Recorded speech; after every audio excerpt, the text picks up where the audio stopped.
My name is Margaret, and I have learned that sometimes the hardest decisions are not the ones made in anger, but the ones made in love. They are the decisions that require tenderness and strength at the same time. The kind of decision where you have to hold your own dignity carefully like a delicate glass while still honoring the people who care about you. That is what happened when my family invited me to live with them, and I said no. It began with a phone call on an ordinary morning. I was sitting near my window with my tea, watching sunlight stretch across the floor. The world outside was moving quickly, as it always does, but inside my home, everything felt calm. I had my routine, the kettle, the mug, the quiet. Some people might think it looks lonely, but for me, it had become a kind of peace. The phone rang, and I glanced at the screen. It was my daughter. I smiled as I answered, because hearing her voice always warmed something inside me. "Hello, sweetheart," I said. "Mom," she replied, and I could hear a softness in her tone that told me this wasn't just a casual call. "How are you feeling today?" That question alone told me where the conversation was going. My children have always asked how I'm feeling, of course, but lately it had taken on a different weight. I'm older now, my steps are slower, my balance isn't as perfect. Sometimes my joints ache. These changes are normal, but they make people worry. And when people worry, they start making plans. "I'm all right," I said gently, because that is the truth most days. "Just having my tea." There was a pause, and then my daughter said, "Mom, we wanted to talk to you about something important." My heart tightened slightly, not with fear, but with recognition. I knew that voice. I knew that pause. It was the sound of someone preparing to persuade.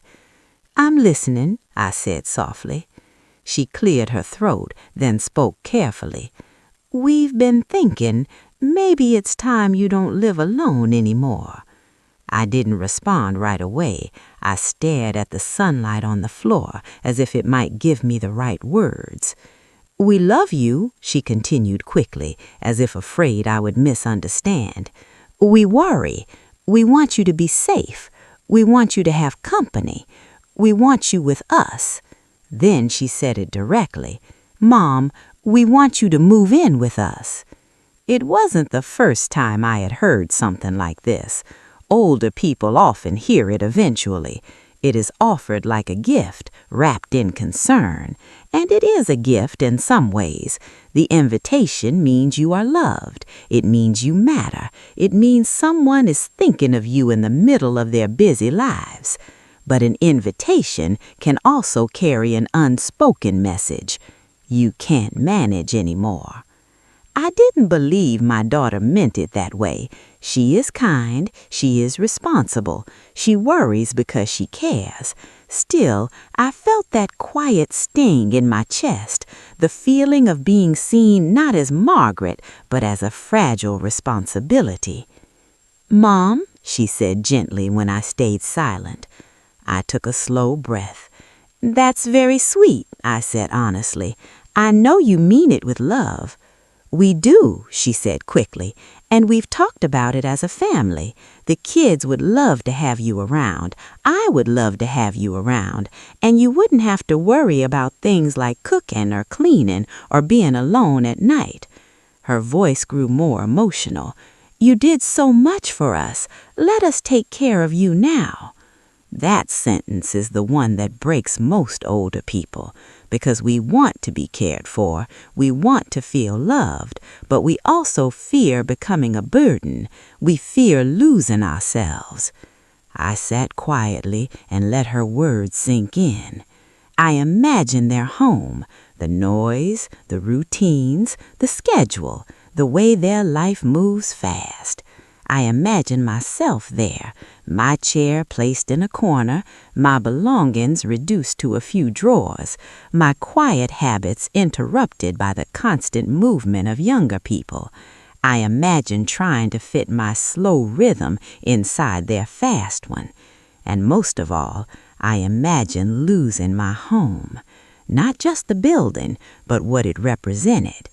My home is where my life happened, where I raised my children, where I laughed with my husband, where I cried in private, where I healed from losses no one else saw. Every corner holds a memory, every creak in the floor feels familiar, every window knows my face. This place is not just where I live, it is where I have been myself. I listened to my daughter's hopeful voice and felt torn in two directions. One direction was love, wanting to say yes to make her feel reassured, wanting to give her the comfort of knowing I'm close. The other direction was dignity, the quiet, stubborn part of me that still wanted to stand on my own feet. My daughter continued, "Mom, we could even make the guest room into your room.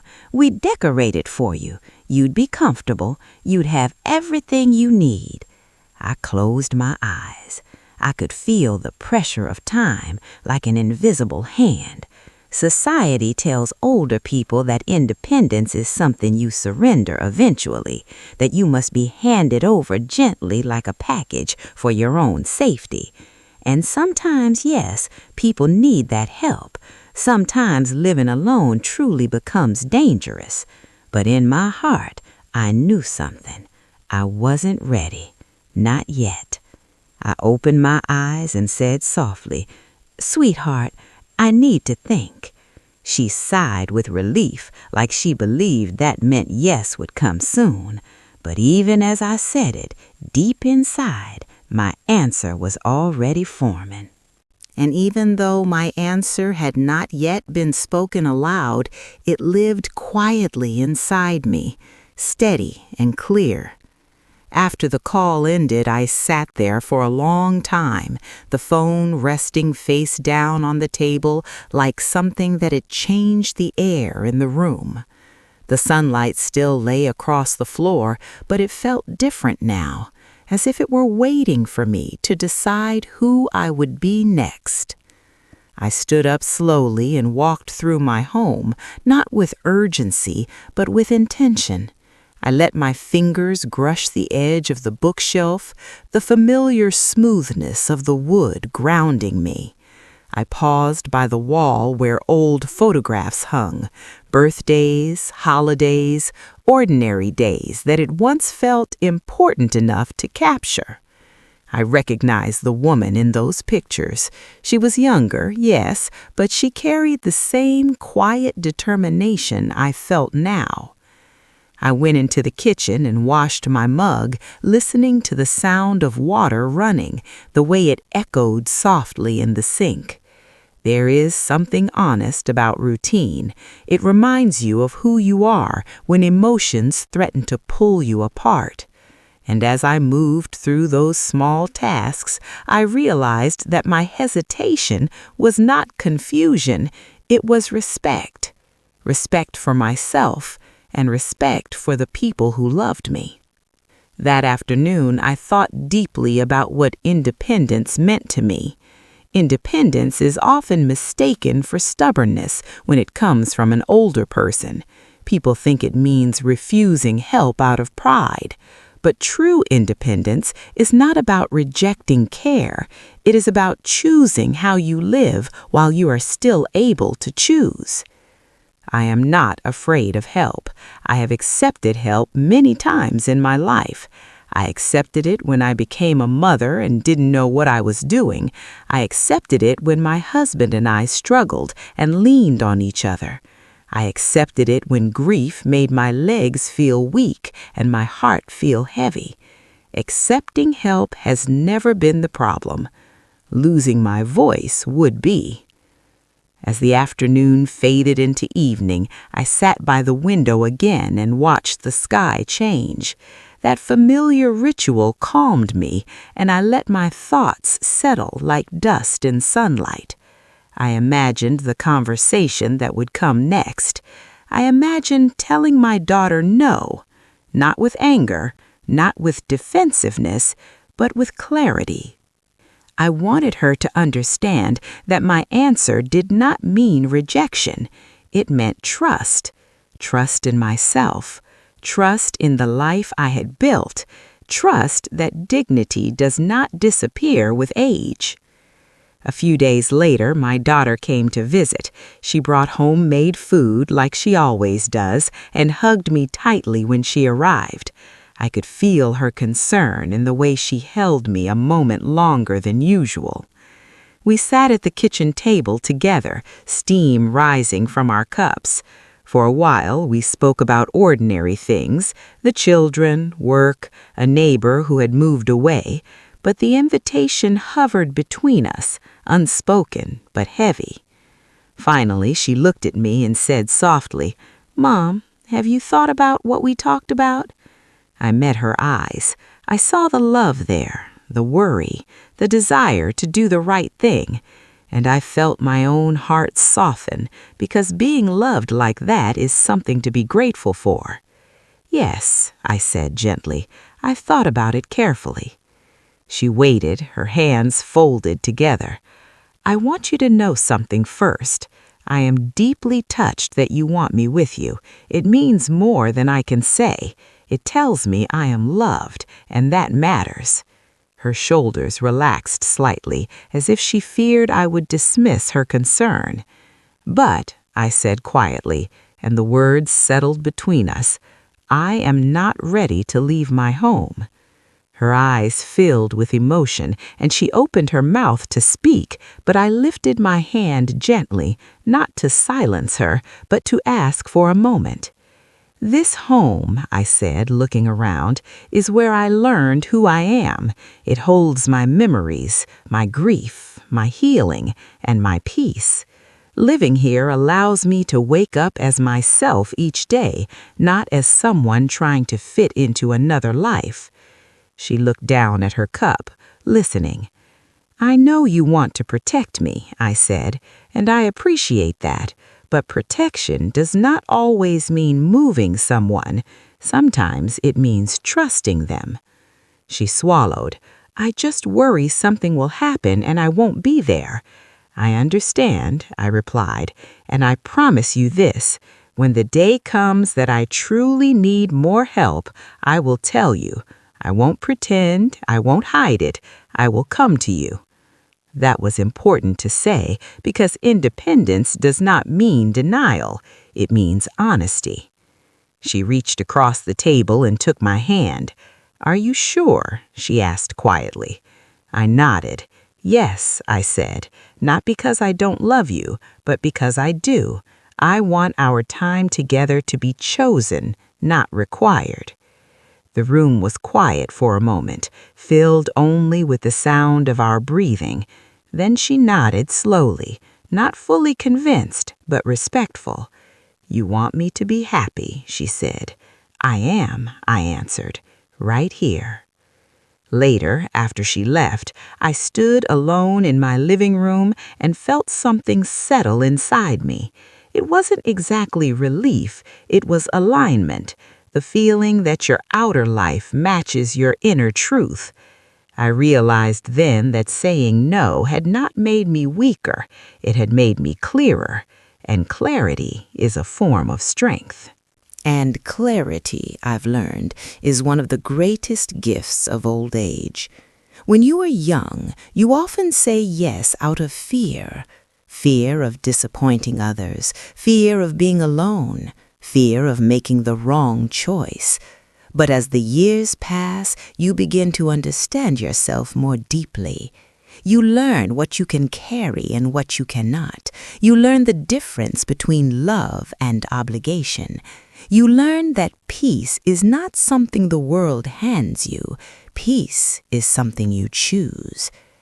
In the days after my decision, my daughter checked on me more often. Her calls became gentler, less urgent. I could hear her trying to adjust her worry into something healthier. Sometimes she would ask if I had eaten, if I had taken my medicine, if I needed anything from the store. I answered calmly and honestly.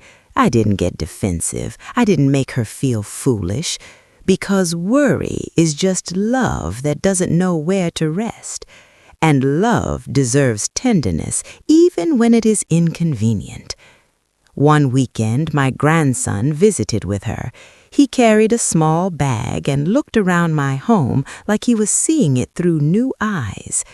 Teenagers are often too busy in their own minds to notice much, but that day he seemed unusually aware.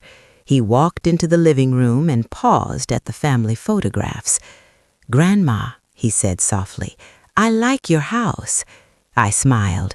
"You've been here 1,000 times," I teased gently. "Yes," he said, "but, I like that it feels like you." That sentence warmed me in a way my daughter's arguments never could, because it proved my point without even trying. My home did feel like me. It carried my rhythm, my memories, my calm. It was not just a building. It was my identity in walls and light. My daughter watched him speak and then looked at me, and I saw something soften in her. She was beginning to understand that what she wanted to give me, safety, comfort, care, could still exist without taking away my independence. That is what respect is. Not forcing a person into what you think is best, but listening to what they know is best for themselves. As weeks passed, we began building a new kind of plan. Not a plan of control, but a plan of support. We made small changes that allowed me to stay in my home safely. My daughter helped me install better lighting in the hallway.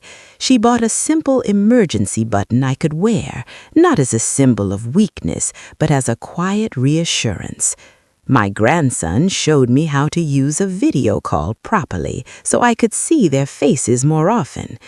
These were not dramatic changes, but they mattered. And most importantly, they allowed me to keep what I needed most, my autonomy. Autonomy is a word people don't always use when they talk about the elderly, but it should be, because autonomy is dignity in action. It is being allowed to decide when you rest and when you rise, what you eat and what you wear, when you speak and when you stay quiet. It is being treated as a full person, not as a fragile object to be moved.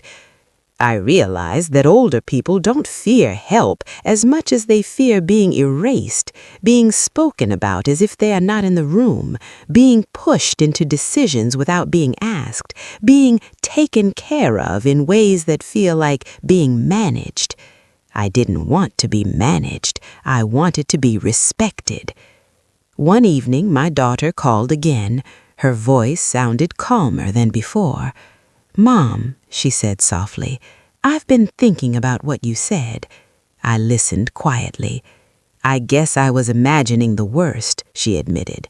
"I thought if you stayed alone, it meant I wasn't doing enough." Her honesty touched me. "Oh, sweetheart, you've always done enough. You've done more than enough." She sighed. "I just don't want to lose you." "I know," I said gently, "but loving someone doesn't mean holding them tightly. Sometimes loving someone means trusting them." There was silence, and then she said quietly, "I'm proud of you." Those words were a balm, not because I needed praise, but because I needed understanding. After that call, I sat by my window with a warm cup of tea. The street outside was calm, lights glowing softly. My home was quiet, but it no longer felt like isolation. It felt like chosen solitude, a place where my soul could breathe. I looked around at the familiar objects, the books, the old lamp, the photographs, the curtains that caught the evening breeze. I felt gratitude, not only for the home itself, but for the life that had led me here, for the strength I had built quietly over the years, for the courage to say no without cruelty, to stand firm without breaking love. Because that is the part many people don't see. Saying no can be an act of love. It can be a way of protecting your peace while still honoring others. I did not say no because I rejected my family. I said no because I trusted myself.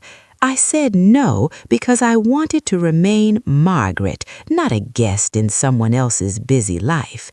And I said no because independence is not selfishness.